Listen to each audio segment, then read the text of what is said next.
નમસ્કાર વિદ્યાર્થી મિત્રો, ધોરણ 11 સાયન્સ રસાયણ વિજ્ઞાન પાઠ 1માં આપણે લાસ્ટ લેક્ચરની અંદર બંધારણીય ટકાવારી ઉપરથી અણુસૂત્ર નક્કી કરવા માટેના દાખલાઓ આપણે સમજ્યા હતા અને એના ઉપર આધારિત કેટલુંક હોમવર્ક પણ મેં તમને આપેલું હતું.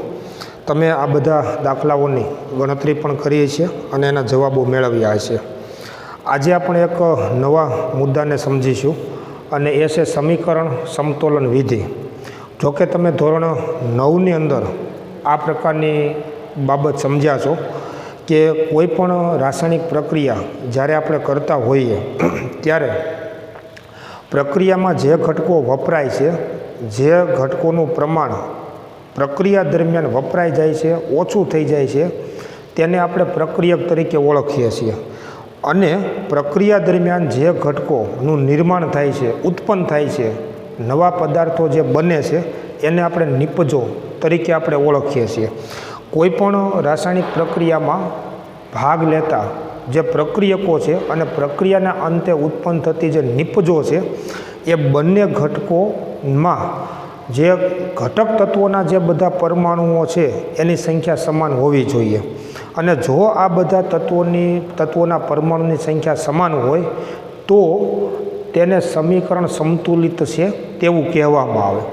રાસાયણિક પ્રક્રિયામાં જે ઘટકો ભાગ લે છે, વપરાઈ જાય છે, તેને આપણે પ્રક્રિયક કહીએ છીએ અને જે ઘટકો ઉત્પન્ન થાય છે એને આપણે નિપજો કહીએ છીએ. અને એટલા માટે રાસાયણિક પ્રક્રિયામાં પ્રક્રિયકો અને નિપજો એટલે કે પ્રક્રિયાની બંને બાજુ કોઈપણ તત્વના બધા જ પરમાણુઓની સંખ્યા સમાન હોવી જોઈએ. અને જો આ બંને બાજુ પરમાણુઓની સંખ્યા સમાન હોય તો એને સંતુલિત સમીકરણ તરીકે આપણે ઓળખીએ છીએ. માની લો કે કોઈ રાસાયણિક પ્રક્રિયામાં આ બંને બાજુ તત્વોના પરમાણુઓની સંખ્યા સમાન ન હોય તો પ્રક્રિયકો અને નિપજોના સૂત્રોની આગળ કોઈ યોગ્ય સહગુણક વડે એને ગુણી અને પરમાણુની સંખ્યા સમાન કરવામાં આવે છે. અને આ માટે અજમાયશી રીતનો ઉપયોગ કરવામાં આવે છે. અજમાયશી રીત એટલે ભૂલ અને પ્રયત્ન કે તમે કોઈ યોગ્ય સહગુણક વડે ગુણશો અને જો પરમાણુની સંખ્યા સમાન ન થાય તો એને દૂર કરી અને નવો ગુણાંક મૂકી અને બંને બાજુ પરમાણુની સંખ્યા સમાન કરવામાં આવતી હોય છે. એટલે વિજ્ઞાનમાં આને અજમાયશી રીત તરીકે ઓળખવામાં આવે છે, જેને ભૂલ અને પ્રયત્નની રીત તરીકે પણ ઓળખવામાં આવે છે. આવા પ્રકારની અજમાયશી રીતનો ઉપયોગ કરી અને પ્રક્રિયકો અને નિપજોના સૂત્રોની આગળ યોગ્ય ગુણાંક વડે તેને ગુણી અને જો બંને બાજુ તત્વોના પરમાણુની સંખ્યા સમાન કરવામાં આવે તો એને સમીકરણ સમતોલન વિધિ તરીકે ઓળખવામાં આવે છે. હવે આવા પ્રકારના આપણે કેટલાક ઉદાહરણો જોઈએ અને સમજીએ કે કોઈ પણ રાસાયણિક પ્રક્રિયા કેવી રીતે સમતુલિત કરી શકાય એને આપણે સમજીએ. તો માની લો કે એક આપણી પાસે આવા પ્રકારની પ્રક્રિયા છે કે ફોસ્ફરસ અને ઓક્સિજન વાયુ વચ્ચે પ્રક્રિયા થઈ અને P4O10 ફોસ્ફરસનો ઓક્સાઇડ છે એ નિપજ તરીકે મળે છે. તો આમાં તમે જુઓ કે આ પ્રક્રિયામાં આ ડાબી બાજુ જે છે એને પ્રક્રિયક કહેવાય, જમણી બાજુ જે આ ઉત્પન્ન થાય છે એને આપણે નિપજ તરીકે ઓળખીએ છીએ. ડાબી બાજુ જે પ્રક્રિયકના ઘટકો છે એમાં ફોસ્ફરસ અને ઓક્સિજન છે અને જમણી બાજુ જે નિપજ છે એમાં ફોસ્ફરસનો ઓક્સાઇડ છે. પણ બંને બાજુ પરમાણુની સંખ્યા સમાન હોવી જોઈએ. તમે મિત્રો યાદ કરો, આપણે દ્રવ્ય સંચયનો નિયમ સમજ્યા છીએ, નિશ્ચિત ભારનો નિયમ પણ આપણે સમજ્યા છીએ અને આ બધા નિયમોમાં જ આપણે સમજ્યા છીએ કે કોઈ પ્રક્રિયા દરમિયાન કોઈ પરમાણુનું સર્જન કે વિનાશ શક્ય નથી. રાસાયણિક પ્રક્રિયા દરમિયાન પરમાણુઓની ફેર ગોઠવણી થતી હોય છે અને એટલા માટે જેટલા ડાબી બાજુ તત્વોના પરમાણુની સંખ્યા હોય એટલા જ પરમાણુની સંખ્યા જમણી બાજુ હોવી જોઈએ. જો આવું થાય, બંને બાજુ પરમાણુની સંખ્યા સમાન હોય તો જ તમે યાદ કરો દ્રવ્ય સંચયના નિયમનું પાલન થશે. એટલે દ્રવ્ય સંચયના નિયમ પ્રમાણે અને નિશ્ચિત સંરચનાના નિયમ પ્રમાણે કોઈ પણ રાસાયણિક પ્રક્રિયામાં પ્રક્રિયક અને નિપજ એટલે કે પ્રક્રિયાની બંને બાજુ બધા જ તત્વોના પરમાણુની સંખ્યા સમાન હોવી જોઈએ અને ન હોય તો એને આપણે યોગ્ય ગુણાંક વડે ગુણી અને સમાન કરીએ છીએ અને એને જ સમીકરણ સમતોલન વિધિ તરીકે ઓળખવામાં આવે છે. અને આ સમીકરણ જે સંતુલિત સમીકરણ છે એના ઉપરથી આપણે ઘણી બધી તત્વયોગ મિતીય ગણતરીઓ છે એ આપણે કરીએ છીએ અને રસાયણ વિજ્ઞાનમાં એને ઉપયોગમાં લઈએ છીએ. દાખલા તરીકે અત્યારે જે મેં આ પ્રક્રિયા લખી છે તો એમાં ડાબી બાજુ ફોસ્ફરસના પરમાણુની સંખ્યા 4 છે, જમણી બાજુ પણ 4 છે, એટલે ફોસ્ફરસ પરમાણુની સંખ્યા સમતુલિત કહેવાય. અત્યારે તમે જુઓ ડાબી બાજુ ઓક્સિજન પરમાણુની સંખ્યા 2 છે અને જમણી બાજુ ઓક્સિજનના પરમાણુની સંખ્યા 10 છે, એટલે આ સંતુલિત નથી. જો તમારે બંને બાજુ ઓક્સિજનના પરમાણુ સંતુલિત કરવા હોય તો ડાબી બાજુ અહીંયા આગળ જો 5 વડે ગુણી દઉં તો હવે તમે જુઓ કે બંને બાજુ ઓક્સિજનના પરમાણુની સંખ્યા એ સંતુલિત થઈ ગઈ. એટલે હવે જે આ પ્રમાણે આપણે સમીકરણ લખ્યું છે એને સંતુલિત રાસાયણિક સમીકરણ તરીકે ઓળખવામાં આવે. અને એ એવું બતાવે છે કે 1 મોલ ફોસ્ફરસ 5 મોલ ઓક્સિજન સાથે પ્રક્રિયા કરશે ત્યારે 1 મોલ ફોસ્ફરસનો ઓક્સાઇડ છે એ આપણને નિપજ તરીકે મળશે. આ એની તત્વયોગ મિતિ થઈ, એનું પ્રમાણ થયું, અને એટલે એને સંતુલિત કરવું ખૂબ જ આવશ્યક હોય છે અથવા તો જરૂરી હોય છે. દાખલા તરીકે તમે વિચારો કે બીજી એક આવી પ્રક્રિયા આપણે લખીએ કે નાઇટ્રોજન વાયુ અને હાઇડ્રોજન વાયુ વચ્ચે પ્રક્રિયા થઈ અને એમોનિયા વાયુ નિપજ તરીકે મળે છે. હવે આ જે મેં પ્રક્રિયા લખી છે કે નાઇટ્રોજન વાયુ અને હાઇડ્રોજન વાયુ પ્રક્રિયા કરી અને એમોનિયા વાયુ નિપજ તરીકે મળે છે, તો અત્યારે આ પ્રક્રિયા સંતુલિત નથી. દાખલા તરીકે તમે જુઓ તો ડાબી બાજુ નાઇટ્રોજનના પરમાણુની સંખ્યા 2 છે, જમણી બાજુ 1 જ છે. જો એને આપણે સંતુલિત કરવું હોય તો એને આપણે 2 વડે ગુણશું. 2 વડે તમે ગુણશો એટલે નાઇટ્રોજનના પરમાણુની સંખ્યા સંતુલિત થઈ ગઈ. હવે તમે હાઇડ્રોજન જુઓ તો આ બાજુ હાઇડ્રોજન 3 દુ 6 છે, ડાબી બાજુ હાઇડ્રોજનની સંખ્યા 2 છે, એટલે એને સંતુલિત કરવા માટે તમે જો આને 3 વડે ગુણશો તો હવે હાઇડ્રોજન પરમાણુની સંખ્યા પણ સમતુલિત થઈ ગઈ. તો આવી રીતે તમે જો પ્રક્રિયામાં પ્રક્રિયકો અને નિપજોને યોગ્ય ગુણાંક વડે ગુણી અને બંને બાજુ પરમાણુની સંખ્યા જો સમાન કરો તો એને સમીકરણ સમતોલન વિધિ તરીકે ઓળખવામાં આવે છે. અને આવા પ્રકારના સમીકરણને જ સંતુલિત રાસાયણિક સમીકરણ તરીકે ઓળખવામાં આવે છે. અને એના વડે જ આપણે કોઈ પણ તત્વયોગ મિતીય ગણતરીઓ છે એ કરી શકીએ છીએ. આવા પ્રકારના કેટલાક સમીકરણો છે એને આપણે જો સંતુલિત કરીએ તો માની લો કે એક આવા પ્રકારની પ્રક્રિયા છે કે આયર્ન ધાતુ છે Fe, આયર્ન ધાતુ એ ઓક્સિજન વાયુ સાથે પ્રક્રિયા કરી અને Fe2O3 પ્રકારનો ઓક્સાઇડ બનાવે છે. હવે આ પ્રક્રિયા છે એને તમે સંતુલિત કરો તો તમે જુઓ કે ડાબી બાજુ Feના પરમાણુ 1 છે, જમણી બાજુ 2 છે. સમીકરણ સંતુલિત કરતી વખતે એક ખાસ ધ્યાન રાખવાનું કે અહીંયા તમે જુઓ Fe સ્વતંત્ર છે, સિંગલ છે, એમાં ઓક્સિજન સિંગલ છે, એટલે આને કે આને તમે ગુણશો તો એનાથી કોઈ બીજા પરમાણુની સંખ્યા ઉપર અસર નહીં થાય. અહીંયા તમે જુઓ ડાબી બાજુ Fe 2 છે, એટલે આને તમે 2 વડે ગુણી દો એટલે Feની સંખ્યા સમાન થઈ ગઈ. આ બાજુ ઓક્સિજન 3 છે, આ બાજુ કેટલા છે 2 છે. તો હવે તમે જોજો કે ઓક્સિજન પરમાણુની સંખ્યા સમાન કરવા માટે શું કરવું પડશે, તો આને તમારે 3 વડે ગુણવા પડશે ને આને તમારે 2 વડે ગુણવા પડશે. પણ આને તમે જો 2 વડે ગુણશો એટલે Feની સંખ્યા 4 થઈ જવાની. એટલે માની લો કે તમારે ઓક્સિજનની સંખ્યા સમાન કરવા માટે તમે આને 3 વડે ગુણો અને આને 2 વડે ગુણો તો હવે તમે જુઓ બંને બાજુ ઓક્સિજન પરમાણુની સંખ્યા કેટલી થઈ, 3 દુ 6 અને 2 તેરી 6, એટલે ઓક્સિજન પરમાણુની સંખ્યા સમાન થઈ ગઈ. પણ હવે જમણી બાજુ Fe કેટલા થયા 4, એટલે તમારે અહીંયા 2 જે મૂક્યા છે એને દૂર કરી અને 4 અહીંયા આગળ મૂકવા પડશે તો Feની સંખ્યા સમાન થશે.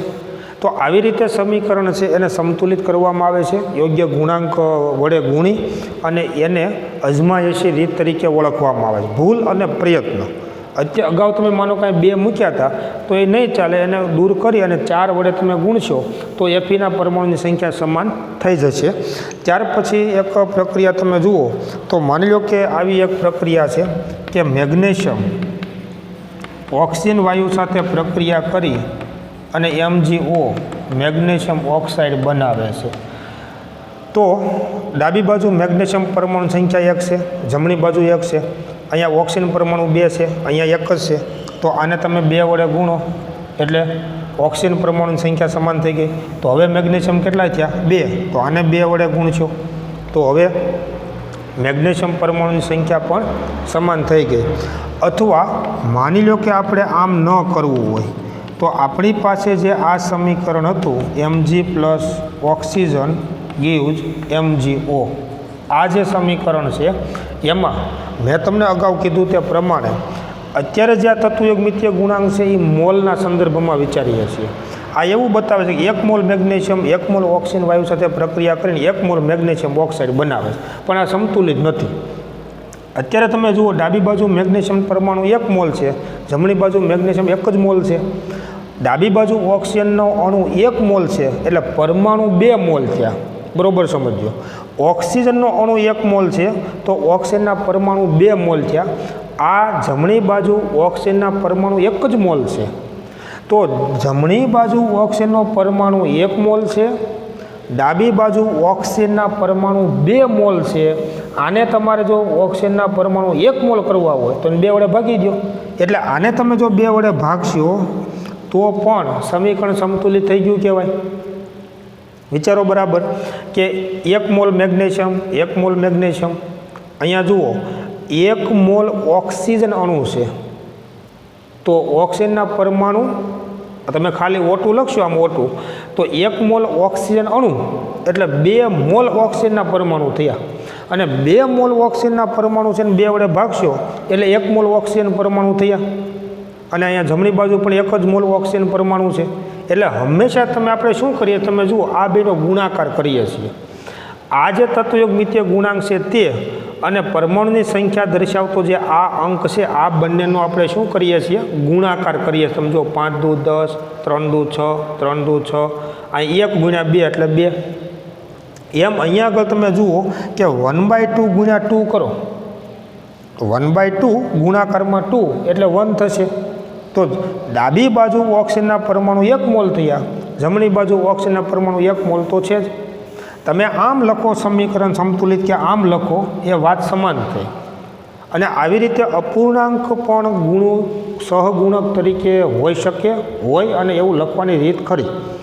માની લો કે તમને આવી રીતે અપૂર્ણાંકમાં ન લખવું હોય તો હવે તમે સળંગ 2 વડે ગુણી દો. આખા સમીકરણ તમે 2 વડે ગુણશો એટલે પાછું તમને આ સમીકરણ મળી જશે. એટલે આ પ્રક્રિયાને તમે આમે સમતુલિત સ્વરૂપે લખી શકો અને આમ પણ સમતુલિત સ્વરૂપે લખી શકો. અને સમતુલિત રાસાયણિક સમીકરણને તમે સળંગ ગુણો કે ભાગો, એનાથી સમીકરણ અસંતુલિત ન થાય. તમે જેટલા ડાબી બાજુ જેટલા વડે ગુણો છો એટલા તમે જમણી બાજુ એટલા વડે ગુણશો કે બંને બાજુ સરખા અંક વડે તમે ભાગો તો એનાથી સમીકરણ અસંતુલિત થશે નહીં. એટલે કોઈ પણ રાસાયણિક પ્રક્રિયામાં ખાસ ધ્યાન રાખવાનું કે પ્રક્રિયક અને નિપજના સહગુણાંક તરીકે પૂર્ણાંક અંક જ હોય એવું જરૂરી નથી. ઘણી બધી વખત આવો અપૂર્ણાંક અંક જે છે ને એ પણ લખી શકાય અને એ રીતે પણ સમીકરણને સંતુલિત કરી શકાય. આ એવું બતાવે છે કે 2 મોલ મેગ્નેશિયમ 1 મોલ ઓક્સિજનના અણુ સાથે જોડાય છે. તો એનો અર્થ શું થયો કે તો તમે 1 મોલ મેગ્નેશિયમ લ્યો તો અડધો મોલ O2નો અણુ જોઈએ, અને અડધો મોલ O2નો અણુ એટલે 1 મોલ ઓક્સિજનનો પરમાણુ થયો.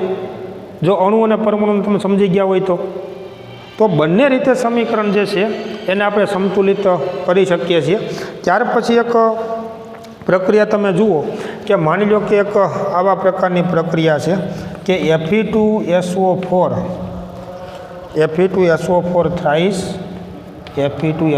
Thrice plus NH3 plus H2O gives નિપજ તરીકે મળે છે FeOH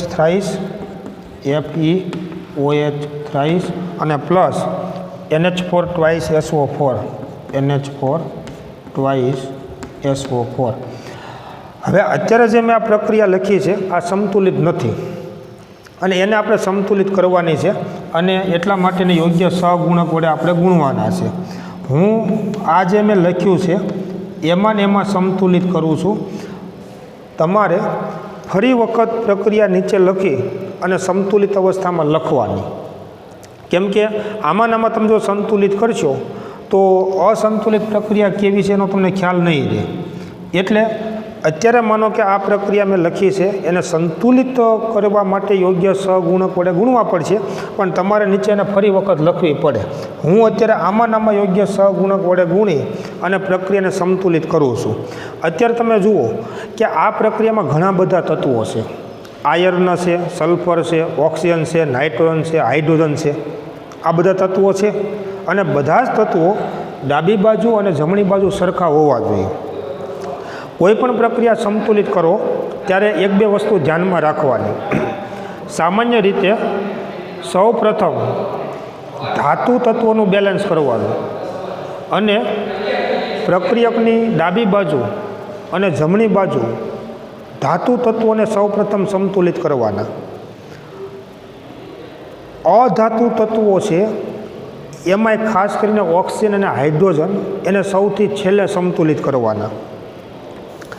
માની લો કે તમે આ પ્રક્રિયા તમે જુઓ તો એમાં આયર્ન ધાતુ છે અને આયર્ન ધાતુને તમે સંતુલિત કરશો તો ડાબી બાજુ એફીના પરમાણુ 2 છે, જમણી બાજુ 1 જ છે, એટલે આને તમે અત્યારે 2 વડે ગુણી દો એટલે આયર્ન પરમાણુ સંતુલિત થઈ ગયા. હવે તમે જુઓ કે આમાં સલ્ફર SO4 સ્વરૂપે છે, SO4 થ્રાઇસ, એનો મતલબ સલ્ફરના પરમાણુ 3 થયા, સલ્ફરના પરમાણુ 3 થયા. અહીંયા આગળ તમે જુઓ સલ્ફરનો પરમાણુ 1 જ છે, એટલે આને તમે 3 વડે ગુણી દો એટલે બંને બાજુ અત્યારે સલ્ફરના પરમાણુ સંતુલિત થઈ ગયા તેમ કહેવાય. આયર્ન ધાતુનું બેલેન્સ કર્યું, બંને બાજુ સલ્ફરનું બેલેન્સ કર્યું. હજી હાઇડ્રોજન અને ઓક્સિજન સિવાય ત્રીજું અધાતુ તત્વ નાઇટ્રોજન છે. તો ડાબી બાજુ તમે જુઓ નાઇટ્રોજનના પરમાણુ ગણો તમે તો NH4 ટ્વાઇસ એટલે આ 2 ગુણ્યા 3 એટલે 6 નાઇટ્રોજનના પરમાણુ થયા. આ પણ ગણતરી તમને આવડતી હોવી જોઈએ. NH4 ટ્વાઇસ એનો મતલબ નાઇટ્રોજનના પરમાણુ આ તો 2 છે જ પણ એને ગુણ્યા 3 મોલ એટલે જમણી બાજુ કુલ નાઇટ્રોજનના પરમાણુ 6 મોલ થયા, 3 દૂને 6. તો ડાબી બાજુ તમે જુઓ કે નાઇટ્રોજનના પરમાણુ 1 જ મોલ છે એટલે આને 6 વડે તમે ગુણી દો. તો હવે તમે જુઓ કે આયર્ન એફીના પરમાણુ બેલેન્સ થઈ ગયા, સલ્ફરના પરમાણુ બેલેન્સ થઈ ગયા અને નાઇટ્રોજનના પરમાણુ બેલેન્સ થઈ ગયા. હવે વાત રહે હાઇડ્રોજન અને ઓક્સિજનની. તો ડાબી બાજુ તમે હવે હાઇડ્રોજન અને ઓક્સિજન બેલેન્સ કરવા માટે આપણે આને જ ગુણવા પડશે એટલે તમે સૌપ્રથમ આ બાજુ હાઇડ્રોજન ગણો. તો હાઇડ્રોજન તમે જુઓ 3 દુ 6, આ 4 દુ 8, 8 તેરી 24, જોજો બરાબર. આ હાઇડ્રોજન કેટલા થયા? 4 દુ 8, 8 તેરી 24, 24 ને 6 30, જમણી બાજુ 30 હાઇડ્રોજન થયા. ડાબી બાજુ તમે જુઓ કે આ હાઇડ્રોજન કેટલા થયા? તો 6 તેરી 18 તો છે જ, 6 તેરી 18 તો છે જ, 12 કરશો તો 30 થશે એટલે આને તમે 6 વડે ગુણી દો. તો હવે તમે ડાબી બાજુ જુઓ 6 તેરી 18 અને 6 દુ 12, 18 ને 12 30 હાઇડ્રોજન ડાબી બાજુ થઈ ગયા. વિચારો તમે થોડુંક, આયર્ન તત્વ બેલેન્સ થઈ ગયું, સલ્ફર તત્વ બેલેન્સ થઈ ગયું, હાઇડ્રોજન તત્વ બેલેન્સ થઈ ગયું, નાઇટ્રોજન બેલેન્સ થઈ ગયું, બાકી રહ્યું એક ખાલી ઓક્સિજન. તો બધા તત્વો બેલેન્સ છે તો ઓક્સિજન બેલેન્સ હોય જ, આપણે ગણી લઈએ ઓક્સિજન. તો આ બાજુ તમે જુઓ 4 તેરી 12, 12 ને 6 18 ઓક્સિજન ડાબી બાજુ છે. જમણી બાજુ ઓક્સિજન ગણો તમે 3 દુ 6, આ 6 ઓક્સિજન, આ ગણો 4 તેરી 12 એટલે 12 ને 6 18 ઓક્સિજન જમણી બાજુ પણ છે. એટલે જો તમે આવા બધા સહગુણક વડે ગુણશો તો આ સમીકરણ સંતુલિત થયું તેમ કહેવાય. ખાસ યાદ રાખવાનું કે સમીકરણ સંતુલિત કરવું બહુ સરળ છે. પહેલાં ધાતુ તત્વોનું બેલેન્સ કરવાનું, પછી અધાતુ તત્વોનું બેલેન્સ કરવાનું, પણ અધાતુમાં હાઇડ્રોજન અને ઓક્સિજન બેલેન્સ સૌથી છેલ્લે કરવાનું. જે પરમાણુ કોઈ સિંગલ હોય, માનો કે આ સિંગલ પરમાણુ કહેવાય, કેમ કે ઓક્સિજન સાથે અન્ય કોઈ પરમાણુ જોડાયેલ નથી, આ સિંગલ કહેવાય, તો એનું બેલેન્સ સૌથી છેલ્લે રાખવાનું. કેમ કે એને તમે કોઈ યોગ્ય સહગુણક વડે ગુણશો તો એનાથી કોઈ અન્ય તત્વોની સંખ્યા ઉપર ફેર નહીં પડે. દાખલા તરીકે તમે અહીંયા 6 વડે ગુણ્યા તો નાઇટ્રોજનના પરમાણુ તો 6 થયા પણ હાઇડ્રોજનના પરમાણુ 3માંથી 18 થઈ ગયા.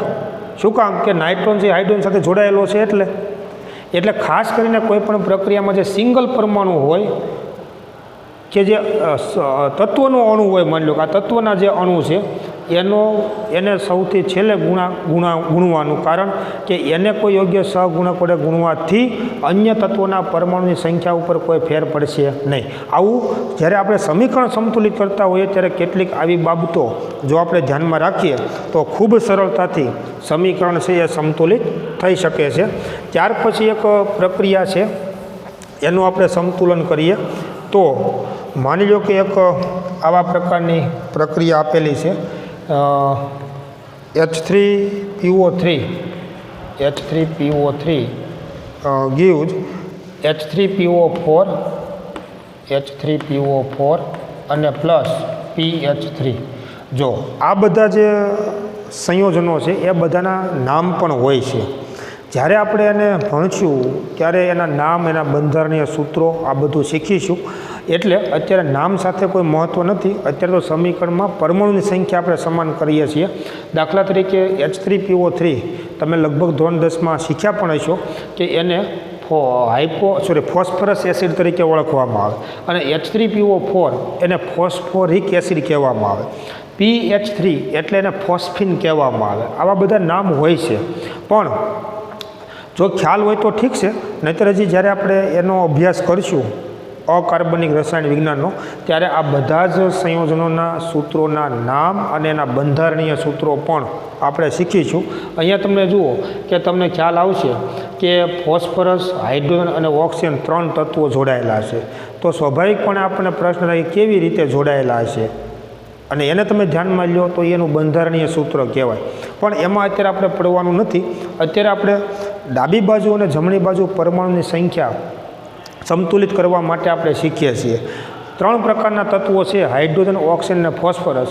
તો હાઇડ્રોજન અને ઓક્સિજનનું બેલેન્સ તો સૌથી છેલ્લે કરીશું. તો પહેલાં ફોસ્ફરસને તમે જુઓ તો આ બાજુ ફોસ્ફરસ 1 છે, આ બાજુ 1 ને 1 2 થયા, એટલે ફોસ્ફરસની સંખ્યા સંતુલિત નથી. જમણી બાજુ ફોસ્ફરસ 2 છે, ડાબી બાજુ 1 જ છે. એટલે માની લો કે એને સંતુલિત કરવા માટે આને કોઈ પણ અંક વડે આપણે ગુણવા પડશે. હવે એને તમે ગુણશો તો હાઇડ્રોજન અને ઓક્સિજન અનબેલેન્સ થશે.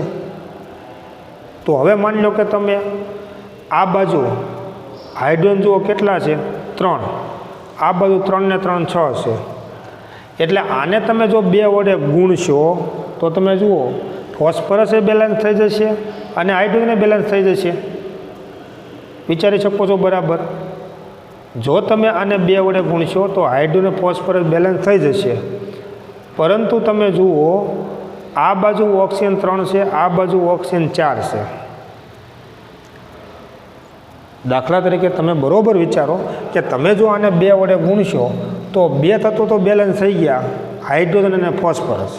પણ હવે ઓક્સિજન કેટલા છે? આ બાજુ 6, આ બાજુ કેટલા છે? 4. હવે એને બેલેન્સ કરવું મુશ્કેલ. તમને એમ થાય કે ભાઈ એને બેલેન્સ કરવા માટે તો શું કરવું? તો આ બાજુ ઓક્સિજનની સંખ્યા 3 દુ 6 થઈ, આ બાજુ 4 છે. તો એક જ રસ્તો છે કે આને તમે હજી 2 વડે જે આને ગુણો અને આને તમે 3 વડે ગુણો તો બંને બાજુ ઓક્સિજન પરમાણુની સંખ્યા 12 થઈ જાય. પણ હવે એ બધું કરવા કરતાં માની લો કે તમે ફોસ્ફરસ બેલેન્સ થઈ ગયું, હાઇડ્રોજન બેલેન્સ થઈ ગયું અને ઓક્સિજન તત્વ બેલેન્સ થતું નથી, તો જે તત્વ બેલેન્સ થતું નથી ને એનું પહેલાં બેલેન્સ કરવાનું. એટલે કે આને તમે દૂર કરી દો અને હવે હાઇડ્રોજન અને ફોસ્ફરસને ધ્યાનમાં લીધા વગર સૌ પ્રથમ ઓક્સિજનને ધ્યાનમાં લ્યો. તો આ બાજુ ઓક્સિજન કેટલા છે? 4. આ બાજુ કેટલા છે? 3. તો એનું બેલેન્સ કરવા માટે એક જ રસ્તો, આને 4 વડે ગુણો, આને 3 વડે ગુણો.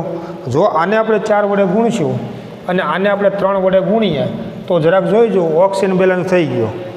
ઓક્સિજન આ બાજુ 4 તેરી 12, આ બાજુ 3 ચોક 12, ઓક્સિજન બેલેન્સ થઈ ગયો. તો હવે બાકીના તત્વો જુઓ, આ બાજુ ફોસ્ફરસ કેટલા થયા? 4. તો આ બાજુ 3 ને 1 4 ફોસ્ફરસ થઈ ગયા. હાઇડ્રોજન તમે જુઓ, આ બાજુ હાઇડ્રોજન 4 તેરી 12, તો આ બાજુ હાઇડ્રોજન તમે જુઓ 3 તેરી 9, 9 3 12. ખાસ સમજવાનું કે જે બધા તત્વો બેલેન્સ થઈ ગયા હોય અને જે એક તત્વ બેલેન્સ થતું ન હોય તો સૌથી પહેલાં એનું બેલેન્સ કરવાનું. એટલે બાકીના તત્વો ઓટોમેટિક બેલેન્સ થઈ જશે. અહીંયા તમે જુઓ કે ફોસ્ફરસ અને હાઇડ્રોજન આપણે બેલેન્સ કરી નાખ્યા તો ઓક્સિજન તત્વ બેલેન્સ થતું હતું નહીં. અને ઓક્સિજન તમે બેલેન્સ કરવા જાઓ તો હાઇડ્રોજન અને ફોસ્ફરસનું અનબેલેન્સ થઈ જતું હતું. એટલે ત્યારે બધા ગુણાંક જે ગુણ્યા હોય એને દૂર કરી અને સૌ પ્રથમ જે તત્વનું બેલેન્સ થતું ન હોય એનું પહેલાં બેલેન્સ કરી દેવાનું. એટલે અહીંયા આગળ આપણે ઓક્સિજનનું બેલેન્સ સૌ પ્રથમ કર્યું તો ઓટોમેટિક તમે જુઓ કે હાઇડ્રોજન અને ફોસ્ફરસની સંખ્યા સમતુલિત થઈ ગઈ. ત્યાર પછીનું એક સમીકરણ તમે જુઓ કે એક આવા પ્રકારની પ્રક્રિયા છે કે KClO3 potassium chlorate give KCl plus O2. જો આને તમે સમતુલિત કરો તો પોટેશિયમ છે, ક્લોરિન છે અને ઓક્સિજન છે. જો આ બાજુ તમે જો પોટેશિયમ એક, આ બાજુ એક, ક્લોરિન આ બાજુ એક જ છે, આ બાજુ એક જ છે. એટલે પોટેશિયમ અને ક્લોરિન તો સમતુલિત જ છે. વાત રહી માત્ર ઓક્સિજન, તો અહીંયા કેટલા ઓક્સિજન? 3. અહીંયા કેટલા? 2. તો સમતુલિત કરવા માટે એક જ રસ્તો, આને 2 વડે ગુણો. આને તમે 3 વડે ગુણશો તો 3 દુ 6 અને 3 દુ 6 ઓક્સિજન થઈ ગયા. તો હવે પોટેશિયમ ક્લોરિન કેટલા છે? 2. તો આ બાજુ 2 વડે ગુણી દઈએ તો બધા તત્વો બેલેન્સ થઈ ગયા. ત્યાર પછીનું પ્રક્રિયા સમીકરણ તમે જુઓ કે H2O plus N2O5 gives HNO3. એક આવી પ્રક્રિયા છે, બરાબર. આને સંતુલિત કરવા માટે તમે માનો કે આ પ્રક્રિયા જો લખતા હો તો તમારે ફરી વખત નીચે લખવાની અને એમાં સંતુલિત કરવાનું, કેમ કે આમાં કરશો તો ખ્યાલ નહીં આવે. એટલે ડાબી બાજુ તમે જુઓ તો ઓક્સિજન, હાઇડ્રોજન, નાઇટ્રોજન આ 3 તત્વો છે અને જમણી બાજુ પણ એ જ હોય. તો સૌપ્રથમ હાઇડ્રોજન અને ઓક્સિજનને ધ્યાનમાં લીધા વગર નાઇટ્રોજનનું બેલેન્સ સૌપ્રથમ કરવાનું. તો આ બાજુ નાઇટ્રોજન કેટલા છે? 2. અહીંયા કેટલા છે? 1. એટલે આને 2 વડે ગુણી દો તો નાઇટ્રોજનનું બેલેન્સ થઈ ગયું. હવે તમે જુઓ આ બાજુ હાઇડ્રોજન 2, આ બાજુ 2, તો હાઇડ્રોજનનું બેલેન્સ છે. આ બાજુ ઓક્સિજન 3 દુ 6, તો 5 ને 1 6, તો ઓક્સિજનનું બેલેન્સ થઈ ગયું. જુઓ તમે સૌપ્રથમ કોને સંતુલિત કરવાનો? આવો ક્રમ ધ્યાનમાં રાખવાનો કે હાઇડ્રોજન અને ઓક્સિજન સિવાયના તત્વો, એટલે આમ તો ક્રમ એવો છે કે પહેલાં ધાતુનું બેલેન્સ કરવાનું, પછી અધાતુ તત્વોનું બેલેન્સ કરવાનું, અને એમાંય હાઇડ્રોજન અને ઓક્સિજન તત્વનું બેલેન્સ સૌથી છેલ્લે કરવાનું. જો આવી રીતે તમે બેલેન્સ કરો અને કોઈ એક તત્વનું સંતુલન થતું ન હોય તો બધા ગુણાંકને દૂર કરીને એનું સંતુલન પહેલાં કરવાનું. એટલે બાકીના તત્વોનું સંતુલન છે એ ઓટોમેટિક થઈ જશે. દાખલા તરીકે તમે જુઓ કે માનો કે આવા પ્રકારની પ્રક્રિયા આપેલી છે કે Fe plus H2SO4 Fe plus H2SO4 gives Fe2SO4 thrice Fe2SO4 thrice અને પ્લસ H2. આવી એક પ્રક્રિયા છે. તો આમાં તમે જુઓ કે ધાતુ તત્વ Fe છે, આ બાજુ 1 છે, આ બાજુ 2 છે. તો આને હું 2 વડે ગુણી દઉં એટલે ધાતુ તત્વોનું બેલેન્સ થઈ ગયું. હવે ઓક્સિજન, હાઇડ્રોજન સિવાયનું અધાતુ તત્વ કોણ? તો કે સલ્ફર. તો સલ્ફર જુઓ આ બાજુ 1 છે, આ બાજુ કેટલા છે? 3. તો આને હું 3 વડે ગુણી દઉં તો સલ્ફરનું બેલેન્સ થઈ ગયું. ઓક્સિજન તત્વ જો હાઇડ્રોજન છેલ્લે એટલે રાખવાનું, અહીં સિંગલ છે, ગમે એટલા વડે ગુણશો અન્ય તત્વો ઉપર એની અસર નહીં પડે. ઓક્સિજન જોઈ જુઓ 4 તેરી 12, તો 4 તેરી 12 ઓક્સિજન બેલેન્સ છે. હાઇડ્રોજન તમે જુઓ 3 દુ 6, તો આ બાજુ 2 છે અને 3 વડે ગુણી દો તો હાઇડ્રોજનનું બેલેન્સ થઈ ગયું. વિચારી લો બરાબર, બધા તત્વો બેલેન્સ થઈ ગયા, તમે જોઈ શકો છો. ત્યાર પછીની પ્રક્રિયા તમે જુઓ કે Ca કેલ્શિયમ ધાતુ plus H2O gives CaOH twice plus H2. આવી એક પ્રક્રિયા આપેલી છે. તો સૌપ્રથમ ધાતુ તત્વને ધ્યાનમાં લેવાનું. ધાતુ કોણ છે? કેલ્શિયમ. આ બાજુ 1, આ બાજુ 1. હવે ઓક્સિજનને ધ્યાનમાં લ્યો તો આ બાજુ ઓક્સિજન 2 છે, તો આને 2 વડે ગુણી દઈએ. હાઇડ્રોજન જુઓ 2 દુ 4, તો આ બાજુ 2 ને 2 4 તો છે. બસ સમીકરણ સંતુલિત થઈ ગયું. ત્યાર પછી તમે જુઓ કે એક આવા પ્રકારની પ્રક્રિયા છે કે એલ્યુમિનિયમ ક્લોરિન વાયુ સાથે પ્રક્રિયા કરી અને AlCl3 બનાવે છે, એલ્યુમિનિયમ ક્લોરાઇડ. તો ધાતુ એલ્યુમિનિયમ 1, આ બાજુ 1, ક્લોરિન આ બાજુ 2, આ બાજુ 3. તો ક્લોરિનને સંતુલિત કરવા માટે આને 3 વડે ગુણો, આને 2 વડે ગુણશો તો 3 દુ 6 3 દુ 6 ક્લોરિન થઈ ગયા. પણ આ બાજુ એલ્યુમિનિયમ 2 છે એટલે આને 2 વડે ગુણી દઈએ.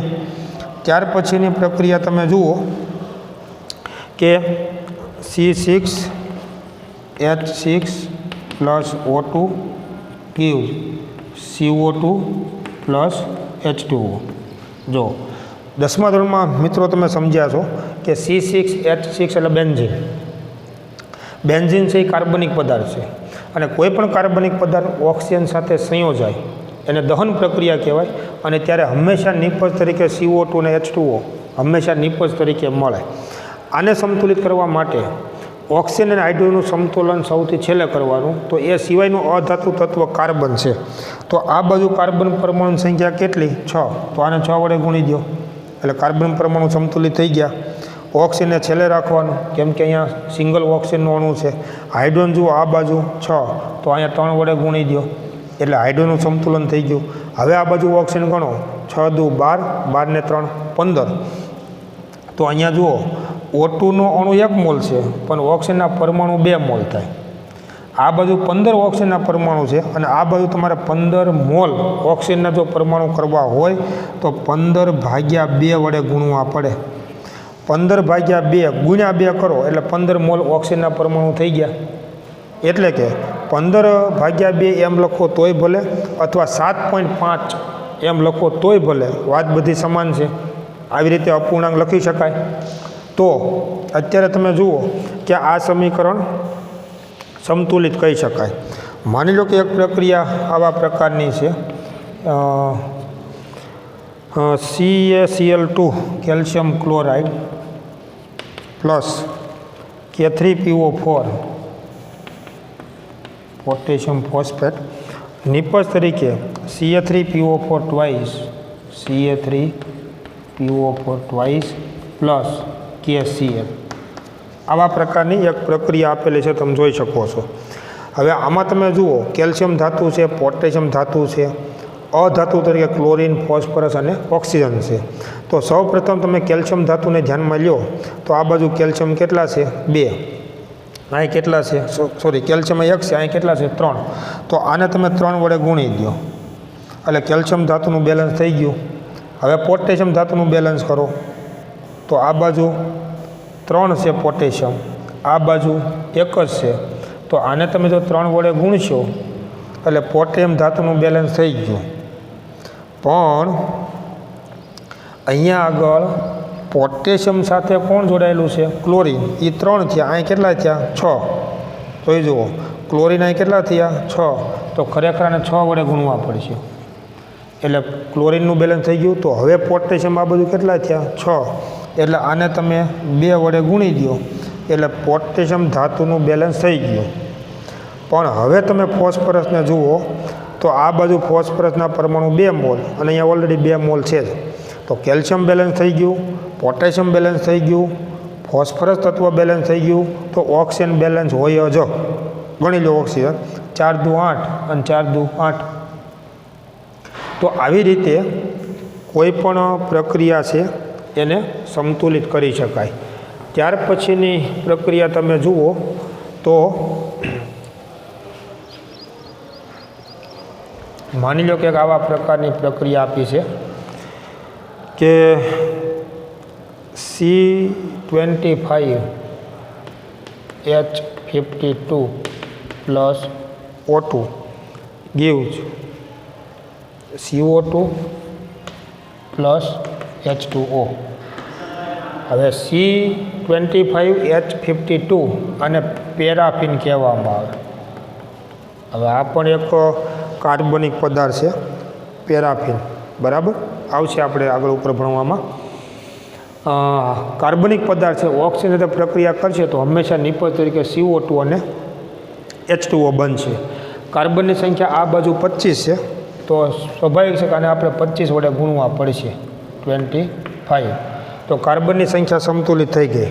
હવે તમે હાઇડ્રોજન જુઓ તો આ બાજુ 52 હાઇડ્રોજન છે અને આ બાજુ 2 છે. તો હાઇડ્રોજનની સંખ્યા સંતુલિત કરવા માટે 26 વડે તમે ગુણશો એટલે હાઇડ્રોજનની સંખ્યા બેલેન્સ થઈ જશે, બરાબર. 26 વડે તમે ગુણશો એટલે હાઇડ્રોજન 26 દુ 52 અને અહીંયા આગળ 52 છે જ. હવે ઓક્સિજન જુઓ આ 25 દુ 50 અને 50 વત્તા 26 એટલે 76 ઓક્સિજનના પરમાણુ થયા. તમે જરાક વિચારી જુઓ આ 50 50 ને 26 76. આને તમે 76ના અડધા વડે ગુણશો એટલે ઓક્સિજનના પરમાણુ સંખ્યા સમાન થઈ જાય. તો 76ના અડધા 38 વડે તમે જો આને ગુણી દો તો 38 ગુણ્યા 2 કરશો એટલે પાછા 76 થઈ જાય.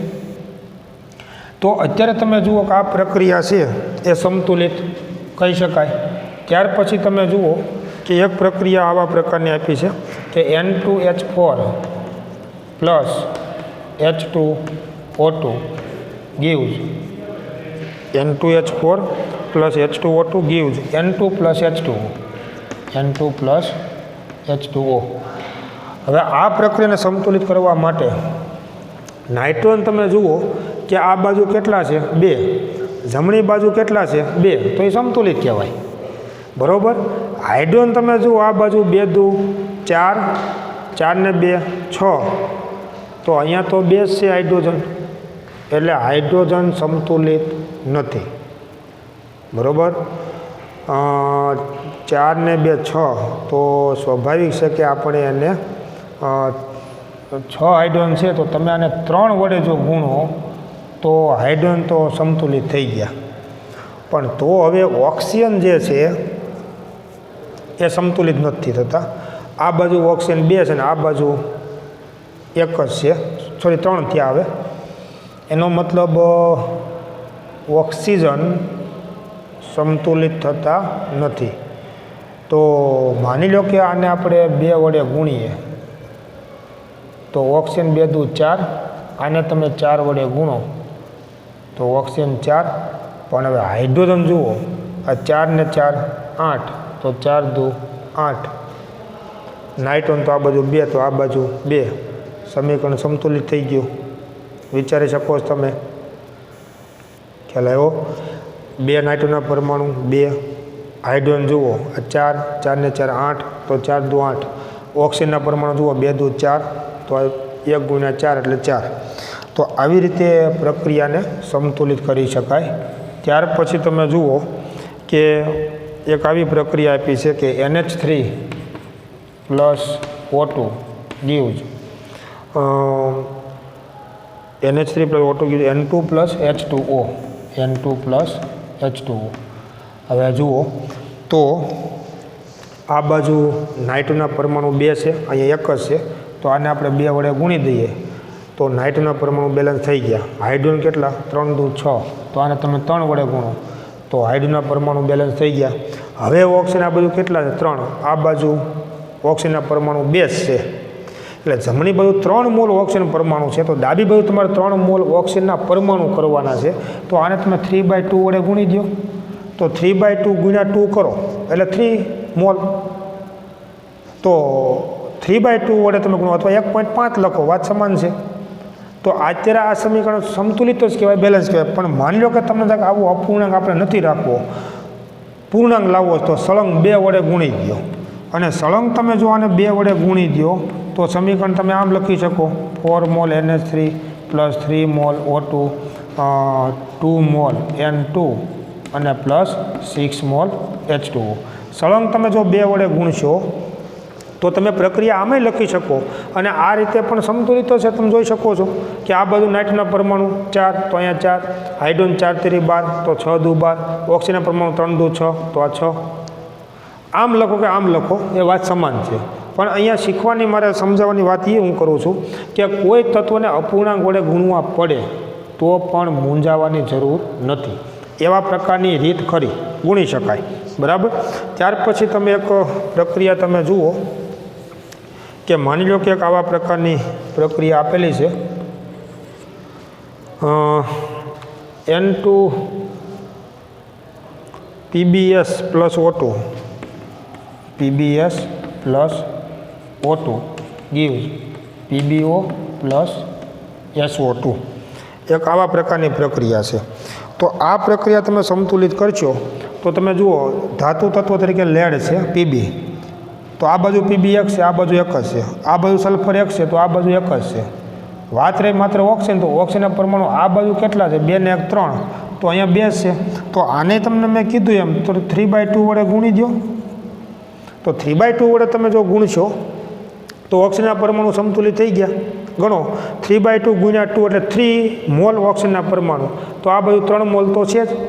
પણ માનો કે આવો અપૂર્ણાંક આપણે ન રાખવો હોય તો હવે તમે સળંગ 2 વડે ગુણો તો અથવા તમે આમે લખી શકો કે 2 time PbS plus 3 time O2 gives 2 time PbO plus 2 time SO2 આમે લખી શકાય। તો બેમાંથી કોઈ પણ રીતે સમીકરણ છે એને સંતુલિત કહી શકાય। માની લો કે તમે એક આવા પ્રકારની પ્રક્રિયા આપેલી છે કે Pb3O4 plus HNO3 gives Pb3O4 plus HNO3 gives PbNO3 twice plus PbO2 અને પ્લસ H2O આવી એક પ્રક્રિયા આપેલી છે બરાબર। હવે આ પ્રક્રિયાને આપણે સંતુલિત કરવાની છે। ખાસ સમજો, વિચારો થોડુંક કે જો તમે લેડ ધાતુને પહેલાં બેલેન્સ કરશો તો આ બાજુ લેડ ધાતુ 3 છે, આ બાજુ 1 ને 1 2 છે, એટલે તમારે જમણી બાજુ 2 માંથી કોઈ પણ એકને તમારે 2 વડે ગુણવા પડશે। આને જો તમે 2 વડે ગુણશો તો નાઇટ્રોજનની સંખ્યા 2 દુ 4 થશે, અને આને તમે જો 2 વડે ગુણશો તો ઓક્સિજનના પરમાણુ 2 દુ 4 થશે। એટલે ટ્રાય કરીએ આપણે કે પીબીના પરમાણુ આ બધું 3 મોલ છે તો આને આપણે અત્યારે 2 વડે ગુણી દઈએ માની લો તો લેડ પરમાણુની સંખ્યા સમાન થઈ ગઈ। તમે જોઈ જાઓ આ 3 અને આ 2 ને 1 3। હવે તમે જુઓ કે આ બાજુ નાઇટ્રોજનના પરમાણુ કેટલા થયા તો કે 2 દુ 4 નાઇટ્રોજનના પરમાણુ આ 2 ગુણ્યા 2 એટલે 4। તો આ બાજુ તમે 4 વડે ગુણી દો તો નાઇટ્રોજનના પરમાણુની સંખ્યા સમાન થઈ ગઈ। હવે તમે હાઇડ્રોજનને જુઓ તો આ બાજુ હાઇડ્રોજન કેટલા છે 4, આ બાજુ કેટલા છે 2, એટલે આને તમે 2 વડે ગુણી દો તો હાઇડ્રોજનના પરમાણુની સંખ્યા સમાન થઈ ગઈ। હવે તમે ઓક્સિજન જુઓ તો આ બાજુ 4 તેરી 12, 12 ને 4 16 ઓક્સિજનના પરમાણુ ડાબી બાજુ છે। જમણી બાજુ ગણો 3 દુ 6 દુ 12, 12 ને 2 14, 14 ને 2 16 ઓક્સિજન બેલેન્સ થઈ ગયા। જરાક જોઈ શકો છો તમે। તો આવી રીતે બંને બાજુ તત્વોના પરમાણુની સંખ્યા છે એ સમાન કરી શકાય। ત્યાર પછી એક પ્રક્રિયા આપણે જોઈએ, એની અંદર પણ આપણે આ બધા તત્વો છે એને સંતુલિત કરવાના છે, અને બંને બાજુ ગુણીને જો સમીકરણ સંતુલિત કરશો તો એને જ આપણે સમીકરણ સમતોલન વિધિ તરીકે ઓળખીએ છીએ।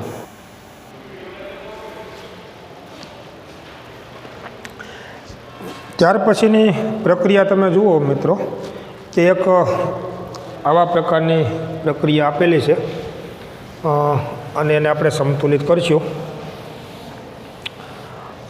માની લો કે આમ આપેલું છે CA3PO4 twice CA3PO4 twice plus H2SO4 plus H2SO4 gives CaH2PO4 twice CaH2PO4 twice plus CaSO4 બરાબર આમ આપેલું છે। જો કેલ્શિયમ ધાતુ છે, પછી અધાતુ તરીકે ફોસ્ફરસ, સલ્ફર, હાઇડ્રોજન અને ઓક્સિજન આટલા તત્વો છે અને એનું આપણે સમતુલન કરવાનું છે। તો સૌપ્રથમ કેલ્શિયમ ધાતુ તમે જુઓ આ બાજુ 3 છે, આ બાજુ કેલ્શિયમ ધાતુ 1 અને 1 2 છે, તો તમારે આ બેમાંથી કોઈ પણ એકને 2 વડે ગુણવા પડશે। પણ કોને ગુણવા એ ખાસ ધ્યાન રાખવાનું, જો તમે આને 2 વડે ગુણશો તો ફોસ્ફરસના પરમાણુ જે અત્યારે 2 છે એ 4 થઈ જાય, અને આ બાજુ તમે જુઓ ફોસ્ફરસના પરમાણુ ઓલરેડી 2 તો છે જ, અહીંયા ઓલરેડી ફોસ્ફરસના પરમાણુ 2 તો છે જ, એટલે આને ગુણવો તો ફોસ્ફરસના પરમાણુ જે સમતુલિત છે એ અસમતુલિત થઈ જાય। એટલે ખાસ ધ્યાન રાખવાનું આને 2 વડે નહીં ગુણવાનું। તો કેલ્શિયમ ધાતુને બેલેન્સ કરવા માટે તમે જો આને 2 વડે ગુણશો તો કેલ્શિયમ ધાતુ બેલેન્સ થઈ ગઈ। હવે ફોસ્ફરસ તો મેં તમને કીધું એમ કે આ બાજુ ફોસ્ફરસના પરમાણુ 2 છે ને આ બાજુ 2 છે એટલે બેલેન્સ છે. તો હવે તમે જુઓ અહીંયા તમે 2 વડે ગુણ્યા એટલે સલ્ફરના પરમાણુ કેટલા થયા 2. અહીંયા સલ્ફરના પરમાણુ 1 છે તો આને 2 વડે ગુણી દો એટલે સલ્ફર પરમાણુ બેલેન્સ થઈ ગયા. હવે તમે હાઇડ્રોજન તમે જુઓ તો આ બાજુ 2 દુ 4 હાઇડ્રોજન અને આ બાજુ 2 દુ 4 હાઇડ્રોજન બેલેન્સ છે. ઓક્સિજન તમે ગણી લો 4 દુ 8 અને 4 દુ 8 એટલે ડાબી બાજુ 16 ઓક્સિજનના પરમાણુ છે. તો આ બાજુ ગણો 4 દુ 8 અને આ 4 દુ 8 એટલે કે જમણી બાજુ પણ ઓક્સિજનના પરમાણુ 16 છે. તો સમીકરણ તમે જુઓ સમતુલિત થઈ ગયું. ત્યાર પછી એક આવા પ્રકારની પ્રક્રિયા આપેલી છે કે Cu2S plus O2 gives Cu2O plus SO2. આવી એક પ્રક્રિયા છે એ આપેલી છે અને આને તમે સમતુલિત કરો તો આમાં ધાતુ તત્વ તરીકે કોપર છે. તો કોપર ડાબી બાજુ પણ 2 છે, જમણી બાજુ પણ 2 છે. સલ્ફર ડાબી બાજુ 1 છે, જમણી બાજુ પણ 1 છે. તો બેલેન્સ માત્ર ઓક્સિજનનું કરવાનું રહ્યું. તો આ બાજુ ઓક્સિજન ગણો 2 ને 1 3, આ બાજુ 2 છે. તો હમણાં સમજાવ્યું તે પ્રમાણે 3/2 વડે ગુણી દો. 3/2 વડે જો તમે ગુણશો તો 3/2 ગુણ્યા 2 એટલે 3 મોલ પરમાણુ અને આ બાજુ પણ 3 મોલ પરમાણુ છે જ. આમ ન લખવું હોય તો સળંગ હવે તમે 2 વડે ગુણી શકશો. અહીં વારંવાર શીખવાડ્યું તે પ્રમાણે જો તમે સળંગ 2 વડે તમે ગુણશો તો આવી રીતે આમે પ્રક્રિયા લખી શકાય કે 2 times Cu2S plus 3 mall O2 gives 2 times Cu2O plus 2 time SO2. આમ પણ લખી શકાય. ત્યાર પછીની પ્રક્રિયા તમે જુઓ કે MnO2 plus KOH, MnO2 plus KOH plus O2 gives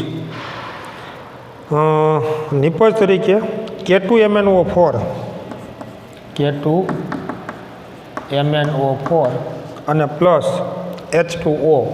આવી એક પ્રક્રિયા આપેલી છે. હવે આ પ્રક્રિયાને સમતુલિત કરવા માટે તમે જુઓ કે મેંગેનીઝ ધાતુ છે, પોટેશિયમ ધાતુ છે, એ બંને ધાતુ તત્વો છે અને ત્યારબાદ હાઇડ્રોજન અને ઓક્સિજન અધાતુ તત્વો છે. તો સૌપ્રથમ તમે મેંગેનીઝ તત્વને જન્મ રાખો તો આ બાજુ 1 છે, જમણી બાજુ પણ 1 છે. પોટેશિયમ આ બાજુ 1, આ બાજુ 2. તો આને જો આપણે 2 વડે ગુણી દઈએ તો પોટેશિયમ ધાતુનું બેલેન્સ થઈ ગયું કહેવાય. મેંગેનીઝ પણ બેલેન્સ છે. હાઇડ્રોજન તમે ગણો આ બાજુ તો 2 અને આ બાજુ ઓલરેડી 2 છે જ. હવે ઓક્સિજન તમે જુઓ તો ખરેખર 2 ને 2 4 ને 2 6 અને આ બાજુ 4 ને 1 5. તકલીફ ત્યાં છે, ખ્યાલ આવ્યો? તો ઓક્સિજન બેલેન્સ છે નહીં. આમ જો ગણો તો કેટલા થયા? આ બાજુ 4 ને 1 5, આ બાજુ 2 ને 2 4. તો એક કામ કરો અને 1/2 વડે ગુણી દો. 1/2 વડે તમે જો ગુણી દો તો હવે ઓક્સિજન બેલેન્સ થઈ ગયો. જોઈ જુઓ 2 ને 2 4, 4 ને આ એક મૂળ ઓક્સિજન પરમાણુ ગણાય 5 અને આ બાજુ પણ 5. એટલે હવે જો તમારે આમ ન લખવું હોય તો હવે તમે સળંગ 2 વડે ગુણી દો. તો સળંગ 2 વડે તમે ગુણશો તો 2 time MnO2 plus 4 mall KOH plus O2 gives 2 time K2MnO4 અને પ્લસ 2 ટાઈમ H2O. તો આ રીતે સમીકરણને સમતુલિત કરી શકાય. ત્યાર પછીની પ્રક્રિયા તમે જુઓ કે એક આવી પ્રક્રિયા આપી છે mercuric sulphide plus CaO gives Hg mercury plus CaSO4 અને પ્લસ કેલ્શિયમ સલ્ફાઇડ CaS. આવી એક પ્રક્રિયા આપેલી છે. હવે સૌપ્રથમ મર્ક્યુરી ધાતુ તમે જુઓ અને કેલ્શિયમ ધાતુ 2 તત્વો છે. તો મર્ક્યુરી આ બાજુ 1, આ બાજુ 1. કેલ્શિયમ ધાતુ આ બાજુ 1 છે, આ બાજુ 2 છે. તો હું આને સૌપ્રથમ 2 વડે ગુણી દઉં તો કેલ્શિયમ ધાતુનું બેલેન્સ થઈ ગયું. આ બાજુ સલ્ફર તમે જુઓ 1 ને 1 2 છે, આ બાજુ સલ્ફર 1 જ, આને મારે 2 વડે ગુણવા પડશે તો સલ્ફર બેલેન્સ થઈ ગયું. 2 વડે ગુણવાથી મર્ક્યુરી 2 મોલ થયા. તો આને તમે 2 વડે ગુણી દો. પરંતુ હજી તમે જુઓ કે ઓક્સિજન આ બાજુ 4 મોલ પરમાણુ છે, આ બાજુ હજી 2 જ થયા, એટલે તમારે આને ફરી વખત 4 વડે ગુણવા પડશે. તો હવે ઓક્સિજનના પરમાણુ 4 સરખા થયા, પણ એવું કરવાથી તમે જુઓ કેલ્શિયમ કેટલા થઈ ગયા? 4 મોલ. જમણી બાજુ તો 2 જ મોલ છે, તો તમારે માની લો કે આને તમે 3 વડે ગુણી દો તો કેલ્શિયમ 4 મોલ, આ બાજુ 3 ને 4 મોલ થઈ ગયા, તો સલ્ફર કેટલા થયા? 3 મોલ. તો આને તમારે 3 મોલ વડે ગુણવા પડશે. અને એથી કરીને મર્ક્યુરી 3 મોલ થયા, તો આને તમારે 3 વડે ગુણવા પડશે. હવે ફરી વખત જોઈ લો તો કેલ્શિયમ ધાતુ આ બાજુ 4 મોલ, તો 3 ને 4 મોલ. મર્ક્યુરી ધાતુ આ બાજુ 3 મોલ, તો આ બાજુ 3 મોલ. સલ્ફર ધાતુ, સલ્ફર તત્વ તમે જુઓ તો આ 3, તો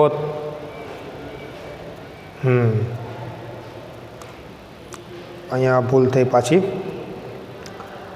કેલ્શિયમ તત્વ છે એ બરાબર ઓક્સિજન 4 મોલ, એટલે 4 વડે ગુણ્યા તો કેલ્શિયમ હવે કેટલા થયા? 4 મોલ. તો અહીંયા આપણે 2 વડે ગુણ્યા હતા ને, બરાબર. આને તો નહીં ગુણી શકાય, નહીં તો ઓક્સિજનનું બેલેન્સ થશે. તો કેલ્શિયમ 4 એટલે રાઈટ 3 ને 1 4. તો સલ્ફર આ બધું 3 ને 1 4 છે ને, હા 4 મોલ સલ્ફર છે ને, અહીં 4 વડે ગુણવા પડશે. બરાબર. તો આ બાજુ પણ 4 વડે ગુણવા પડશે મર્ક્યુરીને સમાન કરવા માટે. હવે ગણો કેલ્શિયમના પરમાણુ 4 મોલ, તો 3 ને 1 4 મોલ. મર્ક્યુરીના પરમાણુ 4 મોલ, તો આ 4 મોલ. સલ્ફરના પરમાણુ 4 મોલ, તો આ બાજુ સલ્ફર 3 ને 1 4 મોલ.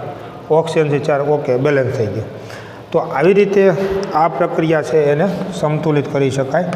ત્યાર પછી એક પ્રક્રિયા જુઓ કે Na2CrO4 Na2CrO4 plus H ધનાયન gives નિપજ તરીકે Na2Cr2O7 Na2Cr2O7 પ્લસ H ધનાયન અને સોરી Na+1 આયન છે, Na+1 આયન અને પ્લસ H2O. હવે મિત્રો જુઓ કે આ પ્રક્રિયામાં ડાબી બાજુ 1 મોલ ધનાયન છે અને જમણી બાજુ ધનાયન છે, અને સમીકરણ સંતુલિત કરવા માટે પરમાણુની સંખ્યા તો સમાન કરીએ છીએ, એની સાથે વીજભાર પણ સમાન કરવો પડે. જો કોઈ રાસાયણિક પ્રક્રિયામાં આવા પ્રકારનો આયન આપેલો હોય તો એનો વીજભાર પણ બેલેન્સ કરવો પડે, આ ખાસ ધ્યાન રાખવાનું. પરંતુ સૌપ્રથમ પરમાણુની સંખ્યા જ સંતુલિત કરશો એટલે લગભગ ઓટોમેટિક વીજભાર છે ને એ સંતુલિત થઈ જતો હોય છે. દાખલા તરીકે તમે જુઓ તો આ બાજુ સોડિયમ ધાતુ અને ક્રોમિયમ ધાતુ, આ 2 ધાતુ તત્વો છે. સોડિયમ અહીંયા એકલો છે તો એને સૌથી છેલ્લે રાખવાનું. તો અત્યારે તમે જુઓ કે આ બાજુ ક્રોમિયમ 1 છે, આ બાજુ કેટલા છે? 2. તો આને તમે 2 વડે ગુણી દો એટલે ક્રોમિયમ ધાતુનું બેલેન્સ થઈ ગયું. સોડિયમ ધાતુ આ બાજુ 2 દુ 4 થઈ, અહીંયા 2 તો છે, આને તમે જો 2 વડે ગુણશો એટલે સોડિયમ ધાતુનું બેલેન્સ થઈ ગયું, ક્રોમિયમ ધાતુનું બેલેન્સ થઈ ગયું, સોડિયમ ધાતુનું બેલેન્સ થઈ ગયું. હવે તમે જો આને છેલ્લે રાખવાનો એકલો છે તો ઓક્સિજન જુઓ 4 દુ 8, તો અહીંયા 7 ને 8 તો ઓક્સિજન છે જ, એટલે ઓક્સિજન તો બેલેન્સ જ છે. તો હવે હાઇડ્રોજન જુઓ તો આ બાજુ હાઇડ્રોજન 2 છે, આ બાજુ 1 છે, આને 2 વડે ગુણી દો તો હાઇડ્રોજનનું બેલેન્સ થઈ ગયું. પણ સાથે સાથે વીજભારે જુઓ 2 ગુણ્યા વત્તા 1 એટલે +2, ડાબી બાજુ +2 વીજભાર કહેવાય, અને જમણી બાજુ પણ 2 ગુણ્યા વત્તા 1 એટલે જમણી બાજુ પણ +2 એકમ વીજભાર કહેવાય. તો આ પ્રક્રિયામાં બંને બાજુ પરમાણુની સંખ્યા અને બંને બાજુ વીજભાર પણ સમાન છે, અને એટલા માટે એને સંતુલિત સમીકરણ છે એ કહી શકાય. એવી રીતે એક પ્રક્રિયા તમે જુઓ કે માની લો કે આવા પ્રકારની પ્રક્રિયા આપી છે Al2O3 plus NaOH plus H2O gives નિપજ તરીકે NaAlOH4 આવી એક નિપજ આપેલી છે.